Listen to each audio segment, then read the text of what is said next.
오늘 함께할 두 분을 소개합니다. 김성환 시사평론가, 장성철 대구 가톨릭대 특임교수 자리했습니다. 어서 오십시오. 네, 안녕하세요. 네, 윤석열 대통령에게는 첫 외교 데뷔전이었고요. 바이든 대통령은 대통령이 된 후에 첫 방한이었습니다. 먼저 열린 질문 드리겠습니다. 2박 3일간의 바이든 대통령의 방한 총평부터 들어보도록 할 텐데요. 먼저 첫 질문은 김성환 평론가께 드리겠습니다. 어떻게 보셨습니까? 크게 두 가지로 정리할 수 있을 것 같아요. 수미테리 미국 우드로 윌슨 센터 아시아 담당 국장이 이런 표현을 사용했어요. 모든 의제는 중국에 관한 것이었다. 이렇게 얘기를 했거든요. 이게 뭐냐면 그러니까 미국이 중국 고립 전략을 계속 써왔잖아요. 그동안에. 그러니까 모든 의제가 사실은 중국을 고립시키려고 하는 미국의 의도에 따른 것이었다. 이렇게 평가하는 게 하나가 있고요. 또 하나는 우리는 현금 주고 어음받았다. 이건데요. 그러니까 결국 미국에 대한 반도체나 아니면 배터리 투자나 이런 것들 우리 기업들이 적극적으로 하겠다고 약속을 한 거 아니겠습니까? 근데 우리가 받은 것은 나중에 안전 보장하겠다. 이제 이런 것이었거든요. 그러니까 크게 두 가지 측면에서 볼 때 이게 과연 이익 균형이 맞는 것이냐 이런 생각을 안 할 수가 없고요. 그리고 결국 핵 대 핵이다 이렇게 모든 신문들이 사실은 상당히 많은 신문들이 그런 표현을 사용했던 것처럼 미국의 전략 자산을 국내에 전개한다. 이런 문제에 대한 약속을 받는 수준에 불과했다. 근데 그런 면에서는 너무 지나치게 우리의 이익을 챙기지 못한 균형이 무너진 한미 정상회담이었다 이렇게 생각합니다. 네, 받은 선물에 비해서 내준 것이 많다 이런 말씀을 들렸는데요. 대통령실은 이런 입장을 밝혔습니다. 이번 한미 정상회담에 대한 자평, 이번 정상회담을 계기로 해서 한미동맹이 글로벌 포괄적인 전략동맹으로 도약했다. 이렇게 자평을 하고 있는데요. 사실 동맹에도 등급이 있는데 미국이 최1순위 등급입니다. 그동안도 포괄적 전략 동반자, 포괄적 전략 동맹이라고 했는데 여기에 글로벌 한 글자가 붙었습니다. 그렇죠. 더 동맹적인 상황을 확대하겠다라는 것으로 보여집니다. 그러니까 경제, 외교, 안보 이 분야에 있어서 양측 간의 동맹을 더욱더 확고히 하겠다라는 의지의 표현으로 읽혀집니다. 기본적으로 저는 이번 회담의 성과는 한미 동맹의 회복, 한미 동맹의 정상화 이렇게 볼 수밖에 없습니다. 특히 경제와 안보 분야에서는 양측 간의 이해관계가 맞아떨어졌고요.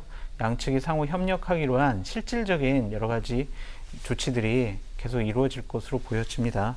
공급망, 외환시장 안정화, 원전 협력, 경제 안보 대화 신설하기로 했고요. 인도태평양 국제 현안에서 경제라든지 안보 분야에 있어서 상호 협력하기로 했습니다. 반도체, 배터리, 원자력 등에서 협력하기로 했고요. 액션 플랜이 담겨져 있습니다. 이러한 것에 대해서 이준석 대표는 참 이거 대통령 한 명 바뀌었는데 대한민국 국격이 올라가는 그런 느낌이 들었다라고 얘기를 하고 있습니다. 기본적으로 저는 상당히 잘된 그리고 앞으로가 더 기대되는 그런 회담이었다라고 볼 수밖에 없고요. 이러한 외교와 관련해서는 야당도 좀 전폭적인 지지나 지원을 해줘야 되지 않을까라는 생각이 들어요. 1년 전에 문재인 대통령이 했던 그런 회담 재판이다. 거기에서 더 이상 확대된 것이 없다. 별로 효과가 없다. 외화 내빈이다. 이런 식으로 얘기하는 것 자체가 너무 외교 분야에 있어서 자신들의 입장을 지방선거에 이용하려는 그러한 정략적인 공격이 아니냐라고 볼 수밖에 없습니다. 저는 앞으로 이러한 동맹관계가 더욱더 확대되기를 바랍니다. 네. 과거 국민의힘이 문재인 정부 외교에 얼마나 협조를 했는지 일일이 다 따져볼 필요는 없을 것 같고요. 과연 협조했는가 이런 질문을 던지는 것으로 제가 그 부분에 대해서 마감을 하고요. 한미동맹이 파괴가 됐다고 자꾸 주장을 하고 있잖아요. 한미동맹이 뭐가 파괴가 됐는지 구체적으로 한번 설명을 듣고 싶어요. 하나 설명해 드릴게요. 네. 트럼프가 2018년도에 뭐라고 했냐면 나 주한미군 다 철수시키려고 그랬어 라고 했잖아요. 그 이상의 한미동맹 파괴된 거 뭐가 더 있습니까? 철수시켰습니까? 네? 철수시키려고 했다고 본인이 얘기를 했잖아요. 그래서 철수시키지 못하도록 많은 노력들이 있었던 거죠. 그 정도로 한미동맹이 파탄 지경까지 갔던 거예요. 그러니까 주변 참모들이 말렸다는 거 아니에요? 기겁을 했다는 거 아니에요? 주한미군 철수한다고 하니까 트럼프 대통령이 한 얘기를 한미 동맹이 파괴된 것을 근거로 삼으면 안 되죠. 트럼프 같은 대통령이 얘기했는데. 근데 그 한미 동맹이 파괴라고 하는 게 주한미군 주둔 비용 터무니없이 많이 달라고 했던 거 아니에요? 그거 안 준다고 파괴한다는 얘기예요. 그러면은 많이 올려줬잖아요. 협상을 계속 잘 그렇지 했어야죠. 않습니까? 네. 그러니까 바이든 같은 합리적 사고를 하는 대통령이 없었으니까 가능한 일이기도 하다는 생각도 하는데요. 그러니까 뭐라 그럴까요? 2017년까지 남북 간의 전쟁이 있다고 전쟁 직전까지 간 상황이라고 얘기를 하고 있잖아요. 미국도 사실 그 부분에 대해서 우려를 했던 거고요. 그리고 남북 정상회담, 북미 정상회담을 통해서 평화의 분위기로 반전시킨 것도 사실이잖아요. 근데 그리고 난 다음에 결국 미국과 동맹 관계가 굳건하지 않으면 그게 어떻게 가능했던 일이겠습니까? 그러니까 트럼프 대통령을 기준으로 해서 한미 관계를 설명을 하면요, 사실 말이 안 되는 거예요. 근데 우리가 역으로 보면 뭐 미국 사람들이 뽑은 대통령이지 우리가 뽑은 대통령은 아니잖아요. 그러니까 트럼프 대통령을 그 즉흥성이나 이런 것들을 어떻게 우리가 활용할 것인가, 이게 문재인 정부 내내 사실 고민거리 중에 하나였을 거예요. 근데 결국 그러다가 실패를 한 것은 분명하지만 그래도 그만큼 관리를 해왔던 측면은 우리가 평가를 해줄 건 해줘야 될 필요가 있다, 이렇게 생각하고요. 저는 뭐 바이든 대통령하고 윤석열 대통령 정상회담 불협화음 없이 한미 간에 동맹 굳건하게 하겠다, 이렇게 얘기하는 것은 뭐 폄훼하거나 그럴 생각은 전혀 없는데요. 이걸 얘기하면서 문재인 정부가 잘못했던 것을 우리가 정상화한 것이다, 이렇게 평가하지는 말았으면 좋겠고요. 그리고 사실은 미국이 지금 미러 관계도 거의 파탄 지경까지 간 상황인 것처럼 거의 러시아, 반러시아라고 하는 또 하나의 블록을 만들고 결국 글로벌 경제부터 시작해서 안보 분야에 있어서 중국을 고립하는 대중국 전략을 또 쓰고 있는 거예요. 근데 우린 그 중간에 놓여 있는 상황이잖아요. 안보적인 측면에서 그랬고요. 경제적인 것도 사실 교역량의 25%를 중국이 차지하고 있는 것도 사실이고요. 우리 뭐 ICT 분야도 역시 마찬가지입니다. 중국 비중이 굉장히 높습니다. 이런 것에 따라서 과연 우리한테 피해로 돌아올 것은 그럼 어떻게 생각할 것이냐. 그렇기 때문에 전략적 균형이라고 하는 걸 계속 추진해 왔던 거예요. 근데 그런 부분에 있어서 사실 고려를 별로 하지 않아요. 그냥 바로 미국으로 가버리는 겁니다. 근데 그거에 따라서 미국은 별로 피해 안 받아요. 원래 그런 전략 취했으니까. 우리가 피해 보는 거 미국이 어떻게 보호해 줄 겁니까? 사실 보여주지 않아요. 우리가 선택을 하는 거예요. 근데 그런 부분에 있어서 그냥 미국 편을 든다고 얘기를 하면 지금 중국 내에서 당장 얘기 나온다는 거 아니에요? 대가 치를 것이다, 이런 얘기를 하고 있다는 거예요. 왕이 외교부장도 마찬가지잖아요. 미국이 앞잡이 만들려는 것이다, 이렇게 표현하고 있단 말이에요. 그게 무서워서 그럼 중국에 그러니까 무서워서가 굴종해야 됩니까? 아니고요. 우리가 외교는 철저히 자국의 이익을 기준으로 해서 생각해야 되는 거예요. 미국하고의 동맹도 중요하지만 중국하고의 관계, 우리 국민들 경제적으로 어려워지는 것까지 같이 고려해서 그걸 문재인 뭔가 정권 때 미국과 그러면 풀어야 되잖아요. 문재인 정권 때 그럼 중국과의 경제적인 어려운 문제를 풀었습니까? 자, 하나만 예를 들어서 네. 말씀드릴게요. 그러니까 중국하고 관계 별로 안 좋았잖아요. 그러다 박근혜 정부 때 어떻게 했어요? 박근혜 대통령 천안문 막루에 올라가면서 모든 게 다 깨져버렸어요. 그리고 갑자기 사드 배치한다고 그랬어요. 그리고 난 다음에 중국과의 관계 파탄으로 갔습니다. 우리 한알령 내리고 우리 경제 다 봉쇄 조치하고 제재하고 그랬어요. 우리 기업들 다 철수했어요. 문재인 정부 때 철수했습니까? 아니잖아요. 박근혜 정부 때 다 망가뜨린 거예요. 어떻게 풀었냐고요, 그거를 문재인 정권. 잠시만요. 5년 동안. 풀었잖아요. 어떻게 풀었어요? 잠시만요. 시진핑 주석 예, 방문 직전까지 만들면서 박근혜 중국과의 정부까지 관계 가면 풀었잖아요. 시진핑 안 장교수님, 왔잖아요. 장 교수님 5년 동안. 잠시만요. 예, 제가 박근혜 정부까지 가버리면 이번 한미 정상회담 평가가 너무 멀리 가버리기 때문에 그 부분 넘어가도록 하겠고요. 그럼에도 불구하고 하태경 의원이 오늘 국민의힘의 하태경 의원이 이런 얘기를 했습니다. 그러니까 안 그래도 지금 반중국 중심의 경제 동맹체라고 부르는 IPEF에 우리나라가 이제 가입을 하고 거기에서 이제 활동을 하게 될 텐데 우리나라의 역할이 이런 겁니다. 거기 들어가서 미국 질서에 따르는 것이 아니라 우리가 들어가서 너무 미국이 반중국으로 가는 걸 좀 막기 위한 약간 수위 조절이다. 뭐 이런 얘기도 하더라고요. 그렇죠. 그것이 바로 외교죠. 그것이 정부의 역량이기도 하고요. 무조건 인도 태평양 그 연합체 지역 경제 연합체에 들어가니까 너희들은 중국을 도외시하고 외면한 거고 중국의 경제적인 보복 당할 거 아니야. 너희들 어떻게 하려고 그래? 외교 아마추어 아니야? 이런 식으로 공격하는 것은 잘못됐다고 좀 말씀드리는 거예요. 이제 시작 단계잖아요. 그러니까 미국과도 동맹하고 중국과 경제 문제에 있어서 잘 풀어야죠. 그런 숙제가 있는 거는 맞습니다. 그렇지만 너는 너무 미국과 동맹을 강조하다 보니까 중국에서 경제 보복 받을 거야. 그거 어떻게 하려고 그래? 이런 식의 접근 방법은 잘못됐죠. 기본적으로 중국과 문재인 정권 좋았습니까? 안 좋았습니다. 처음에 문재인 대통령 중국 가가지고 혼밥을 5번이나 했고요. 우리 기자 중국 공안한테 두드러 맞아도 한마디도 못했어요. 굴종 외교한 거 아니겠습니까? 중국은 커다란 산봉우리고 우리는 자그마한 언덕이라고 대한민국 비하했습니다. 그것이 그러면 중국과 대등한 나라 대 나라의 국격에 맞는 그런 외교라고 봐야 됩니까? 시진핑 한국에 계속 초청했지만 안 왔잖아요, 결국에는. 그것이 그러면은 네네네. 중국과의 관계가 잘 풀어진 거냐, 그렇게 말씀드릴 수밖에 없고요.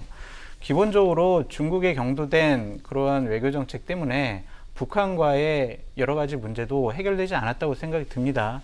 2018년도 싱가포르 회담, 2019년도 하노이 노딜 회담, 이거의 결과가 뭡니까? 북한은 핵무기를 더 고도화했고요. ICBM, SLBM 더욱더 개량화했습니다. 한국을 향한 전략 탄도미사일 더욱더 고도화하게 개발했습니다. 우리는 뭐 했습니까? 2018년도 싱가포르 회담 이후에 한미연합훈련 안 하는 것으로 우리나라 방어를 상당히 좀 약화시켰다고 볼 수밖에 없습니다. 그것이 평화입니까?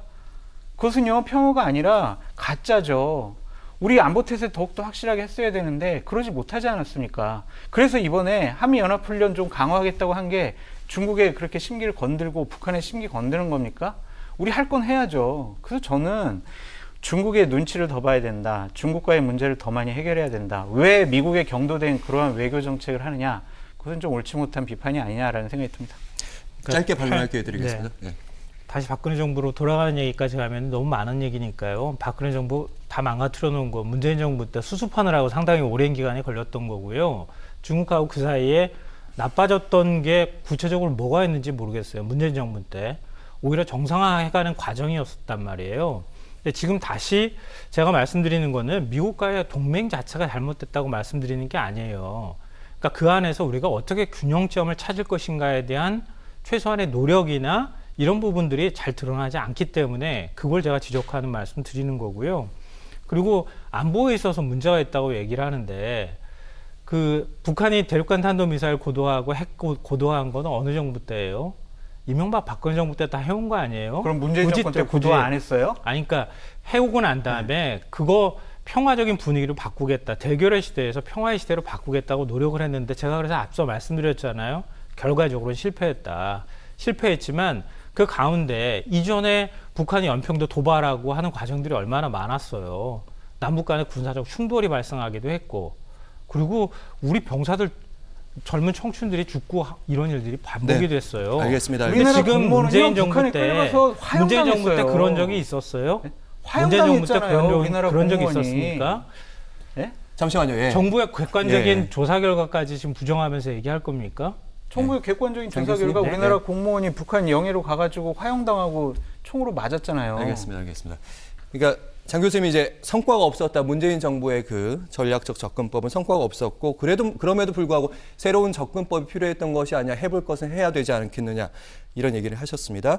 그리고 이번 한미 정상회담 후에 발표된 공동성명의 내용을 좀 살펴보시면 자연스럽게 이제 북한 얘기가 나옵니다. 바이든 대통령은 핵 재래식 및 미사일 방어 능력을 포함해 가용한 모든 범주의 방어 역량을 사용한 미국의 한국에 대한 확장 억제 공약을 확인하였다. 사실은 이게 영문을 번역한 거를 갖다가 우리말로 번역하려다 보니까 좀 이해하기 쉽지 않은 말인데요. 장 교수님 좀 풀어주시면 될 것 같은데 확장 억제 공약. 기존에도 확장 억제는 있었습니다만 좀 더 구체적인 거죠. 그렇죠. 네. 그러니까 이것은 두 가지라고 볼 수가 있는데 핵과 미사일 공격에 대비한 한미 연합 훈련을 확대하겠다. 그게 첫 번째가 하나가 있고요. 두 번째는 미국 전략 자산을 좀 한국에 전개하겠다라는 겁니다. 핵무기 탑재한 폭격기 그리고 핵추진 항공모함 잠수함을 지원을 하겠다. 그래서 한국의 안보를 확실히 미국이 담보하고 지켜내겠다라는 약속의 표현으로 보여집니다. 그게 확장 억제인 거죠? 그렇죠. 예. 그것에 대해서 바이든 대통령은 북한, 김정은에 대한 불신감이 있는 것 같아요. 기자들이 김정은 회담 어떻게 하실 거예요? 그랬더니 저는 러브레터를 기대하지 않습니다. 라는 표현을 썼거든요. 실질적이고 불가역적인 비핵화에 대한 약속 없이는 그냥 북한에 끌려다니지 않겠다라는 것 같습니다. 그래서 이번에 얻은 성과 중에 하나는 2018년도 싱가포르 회담 이후에 한미 연합훈련은 거의 하지 못했어요. 근데 그것을 좀 정상화시키겠다. 한국의 안보를 조금 더 확실하게 챙겨보겠다라는 것이 미국과 한국 대통령의 약속으로 보여집니다. 저는 결국에는요, 자꾸 문재인 정권에서 평화를 지켰다라고 얘기를 하지만 우리나라의 남부 그 연락사무소, 경제협력 연락사무소 북한이 폭파시켰잖아요. 개성에 있는 거요? 아무 말도 못했어요. 뭐라고 했습니까? 유감이다라는 표현만 썼습니다. 우리나라 대통령을 향해서 삶은 소대가리 온갖 막말을 해도 강한 유감이다라는 표현밖에 안 해요. 그게 맞습니까? 그게 평화입니까? 핵무기 지금 7차 핵무기 실험한다고 하잖아요. 지금 핵실험한다고 하지 않습니까? 그게 평화입니까? 어떻게? 그냥 우리나라 안보의 위태로움을 더욱더 고도화시켰다라고 볼 수밖에 없고요. 결국에는 북한의 질질 끌려다닌 위장평화가 아니었느냐라고 볼 수밖에 없어요. 우리가 2017년도 박근혜 정권 때 전쟁의 위협까지 갔던 한반도의 상황을 관리를 잘해서 5년 동안 전쟁 없는 그런 한반도를 만들었어를 성과로 한다면 좋아요. 박수 쳐드릴게요. 그 결과 근데 뭡니까? 핵무기 너무나 많이 고도화됐고 탄도미사일 고도화됐습니다. 우리나라 지금 감당 안 될 정도로 너무나 고도화됐어요. 그러한 기술의 개발, 그러한 발전에 대해서 우린 아무런 뭐 방어를 친다든지 아니면 못하게 한다든지 김정은과 그렇게 세 차례 만나면서 뭐 우정까지 갖고 계시다고 했잖아요. 근데 그 결과가 뭡니까? 이것은 결국에는 말뿐이었던 그러한 남북관계 위장평화였다라고 볼 수밖에 없습니다. 네, 사실은 바이든 대통령 방한 기간에 북한의 도발 가능성은 높지 않지만 있을 수도 있다. 최소한 저강도 도발은 있을 수 있다. 그러니까 핵실험을 하거나 ICBM까지는 아니더라도 단거리 미사일까지는 발사할 수 있었다. 다행히 그런 부분은 없었는데요. 어쨌든 확장 억제에 대한 얘기가 더 구체적으로 얘기했고 지금 연합훈련 확대한다 그러니까요. 이러면 북한의 선택은 강대강일 것 같습니다. 근데 미국에서부터 당장 우려하는 목소리가 나와요. 그러니까 요즘에 한국 언론 보면 정확하게 평가를 하기가 어려워요. 그러니까 우린 너무 칭찬 일색이거든요. 미국 언론은 상대적으로 오히려 냉정하게 평가하고 있는데요. 그러니까 오바마 시대 전략적 인내라고 하는 개념으로 되돌아갔다 이렇게 얘기를 합니다. 그러니까 이명박 박근혜 정부 거치면서 오바마 대통령하고 상당 부분 임기가 겹친단 말이에요. 그때 오바마 대통령은 한반도에 별로 관심을 갖지 않았어요. 북한이 도발을 하든 뭐 하든 전략적 인내라는 이름으로 그냥 뒀단 말이에요. 그 사이에 사실은 지금 아까 문재인 정부에 고도화됐다 자꾸 얘기하시지만 핵 개발도 고도화했고요. 핵실험도 여러 차례 했잖아요. 4번 했습니다, 그때. 그리고 난 다음에 대륙간 탄도미사일도 그 당시에 다 사실 대부분 개발을 한 거란 말이에요. SLBM. 근데 그렇게 오는 과정들이 있었는데요. 그러니까 어찌 됐든 간에 안보는 굉장히 중요하죠. 그래서 문재인 정부 인사들은 우리가 국방비 계속 증액해왔다 이런 것들을 내세우지만 거기까지 얘기하기엔 그렇고요. 그러니까 결국 안보는 힘 대 힘, 강 대 강의 대결로 가게 되면 그건 진짜 전쟁 직전까지 분위기가 자꾸 가버리는 거예요. 그러니까 그게 진짜 안보냐 이런 이제 의문을 안 가질 수가 없는 건데요. 그러니까 바이든 정부 들어서고 난 다음에 물론 대화의 문은 열려 있다고 말하지만 이미 트럼프 정부 때부터 대북 제재 해제 문제부터 시작해서 행동 대 행동의 원칙이 지켜지지 않았다 이렇게 북측이 계속 반발했던 거 아니에요. 심지어는 우리나라 기자가 노트북 한 대를 북측에 갖고 들어가서 취재를 할 수 없는 정도 상황이었단 말이에요. 그러니까 그런 것들이 풀리지 않는 상황에서 남북관계는 결국 풀릴 수 없는 상황까지 가버렸던 거예요. 그러니까 다시 지금 왔단 말이에요. 원점이다. 원래 제자리로 되돌아왔다 이렇게 얘기는 하지만 그럼 지금부터 다시 만약에 전략적 인내 개념으로 가게 되면 북측에게 더 핵개발 고도화하라 라고 하는 메시지로 들릴 가능성이 있고 그러면은 진짜 거리낌 없이 핵실험하고 거리낌 없이 핵을 가지고 더 많은 도발을 하려고 할 거란 말이에요. 그럴 때 한반도에 긴장감이 조성될 때 국민들의 불안감뿐만 아니라 경제적 위기에 관한 문제 이런 것까지 생각하지 않을 수가 없다.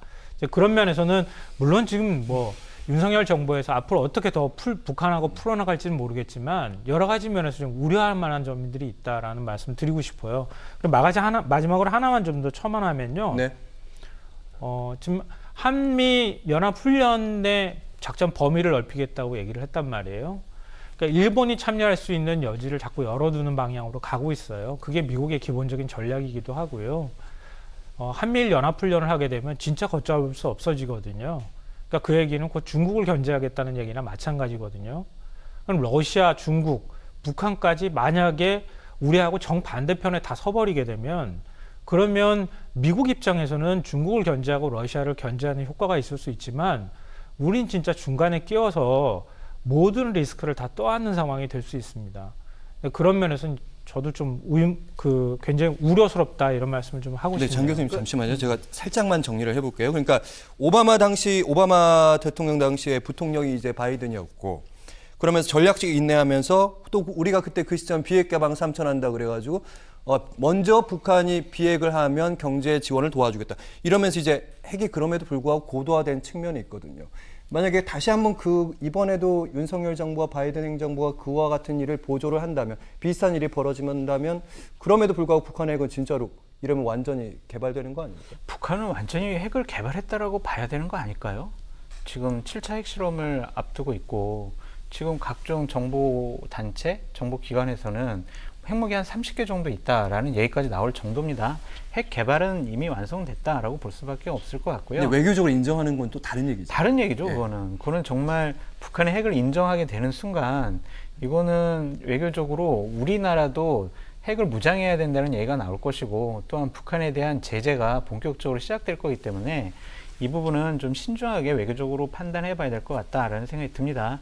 저는 기본적으로 바이든 행정부와 윤석열 행정부가 김성환 평론가님 말씀하셨던 것처럼 그러한 북한 문제와 중국과 러시아의 경제 문제, 아니면 안보에 적대시하는 문제, 이런 문제까지도 잘 살펴서 현명한 외교를 해 나가야 된다. 하지만은 그의 가장 중심축은 확고한 한미 동맹이 먼저 우선돼야 된다. 그 시발점을 이번에 잘 끊었다. 출발을 잘했다라고 볼 수밖에 없어요. 그래서 많은 외교 안보의 전문가들이 있으니까 과거에 했던 여러 가지 실수나 여러 가지 잘못했던 일들을 충분히 다시 보완해서 제대로 된 우리나라가 앞으로 이 정말 열강들에게 둘러싸여가지고 생존할 수 있는 현명한 외교 정책을 만들 것이다 라고 기대해 봅니다. 네, 짧게 드리겠습니다. 네. 네. 전략자산 전개 문제 얘기하잖아요. 전략자산 전개할 때마다 우리가 그 돈 부담해야 되거든요. 그러니까 그 부분에 대한 고려가 지금 별로 없다 이런 말씀 드리고요. 또 한 가지는 전략핵 우리가 ICBM으로 보통 얘기하잖아요. ICBM을 완전히 개발했다라고 보기는 조금 어려워요. 그러니까 북한이 핵무기를 갖고 있지만 그건 기정사실로 인정을 하고, 그 다음에 그거를 미국을 공격하는 수단으로 사용할 때 ICBM이든 SLBM이든 미국에 과연 도착할 만큼 방어 시스템을 무력화시켜서 도착할 만큼의 기술 수준이 와 있느냐, 거기에 대해서는 전문가들도 약간 의문을 표하고 있고요.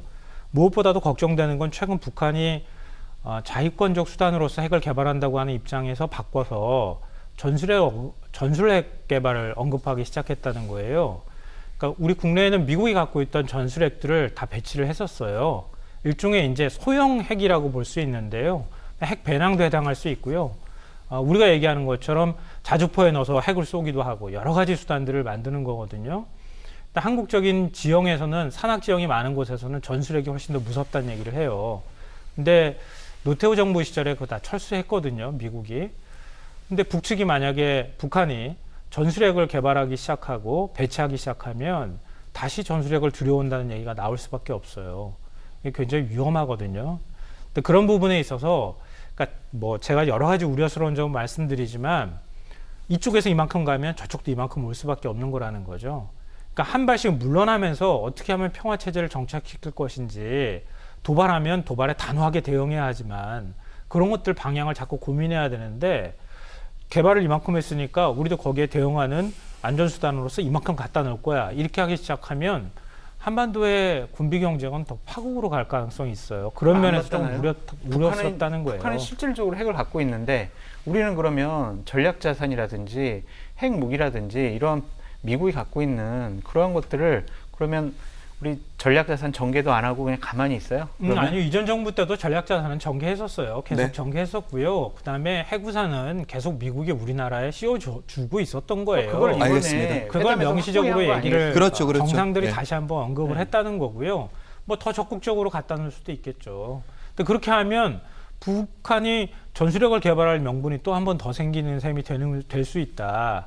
그러니까 그런 전술핵 대 전술핵으로 자꾸 가게 되면 진짜 더 네. 한반도의 긴장감이 알겠습니다. 고조될까 봐 가만히 있을 수 걱정된다는 없잖아요, 거예요. 그럼. 근데 그러니까 이전에도 하고 있었다니까요. 네, 예, 제가 얘기를 들었을 이전에도 보호하고 때는 있었다니까요. 김성환 평론가나 장성철 교수나 다 얘기가 기본적으로 거기까지 가지 않게 예전에 보수 정부에서 했던 그 대북 정책도 좀 더 정교하게 다듬자 이런 말씀인 거고요. 김성환 평론가께서는 그 전에 시도했던 게 좀 미흡하긴 했는데 다시 한번 더 해보자 이렇게 저는 들렸던 것 같아요.